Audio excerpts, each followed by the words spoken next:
Hi hello friends, എല്ലാ കൂട്ടുകാർക്കും ഏതോ ജന്മകൽപ്പനയിലെ പുതിയൊരു പ്രൊമോ വന്നിട്ടുണ്ടായിരുന്നു. ആ പ്രൊമോയിൽ നമ്മൾ പറഞ്ഞ ഭാഗമാണ് വന്നിട്ടുണ്ടായിരുന്നത്. ശ്രുതിനെ അങ്ങനെ അമ്മായി നിർബന്ധപ്പെടുത്തിയിട്ട് ശ്യാമായിട്ടുള്ള വിവാഹം മുഹൂർത്ത സമയമൊക്കെ കഴിഞ്ഞിട്ടും ആ വിവാഹ നിശ്ചയം നടത്താണ്. ശ്യാമിന്റെ പേരിൽ ശ്രുതിയുടെ പേരിൽ ശ്യാമും വിവാഹമോതിരം അണിയുന്നുണ്ട്. അപ്പൊ ശ്രുതിയുടെ കയ്യിൽ അശ്വിൻ കെട്ടിയത് കൊണ്ട് തന്നെ വലത്തെ കയ്യിലാണ് ഇട്ട് കൊടുക്കുന്നത്. ശ്യാം മോതിരശേഖർ ഇടത്തെ കയ്യിലാണ് ഇടേണ്ടത്. ശ്യാം വലത്തെ കയ്യിലാണ് ഇട്ട് കൊടുക്കുന്നത്. ശ്രുതിക്ക് വല്ലാത്ത വിഷമം കേട്ടോ.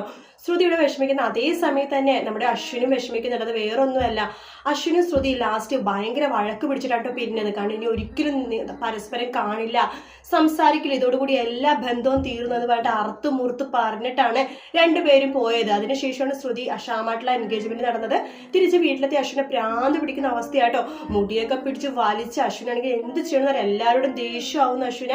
കാരണം ശ്രുതി വിട്ടുപോയ ആ ഒരു വിചാരമുണ്ട് അശ്വിന്. അപ്പൊ അങ്ങനെ അശ്വിനെ ഭ്രാന്ത് പിടിക്കുന്ന അവസ്ഥയാണ് പ്രൊമോയിൽ കാണിച്ചത്. കൂടുതലൊന്നും കാണിച്ചില്ല. വീഡിയോ ഇഷ്ടപ്പെട്ടെങ്കിൽ ലൈക്ക് ചെയ്യുക, സബ്സ്ക്രൈബ് ചെയ്യുക, കമന്റ് ചെയ്യുക. മറ്റൊരു വീഡിയോ വീണ്ടും കാണാം. Take care, bye bye.